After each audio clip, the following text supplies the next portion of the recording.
என் விக்கி மட்டும்தான். விக்கி, நீ எங்கே இருக்க விக்கி?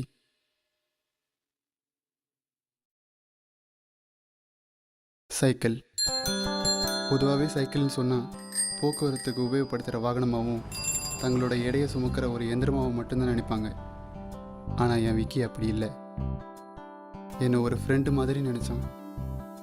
எனக்கு பேர் கூட வச்சான். ஆமாம், என் பேர் சாம்பியன்.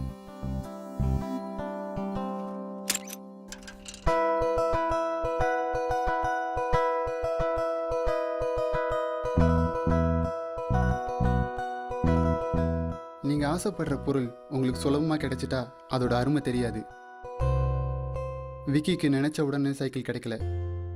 கிளாஸில் ஃபஸ்ட் மார்க் எடுத்தால் தான் சைக்கிள் வாங்கி தருவேன்னு அவங்க அப்பா சொல்லியிருந்ததால்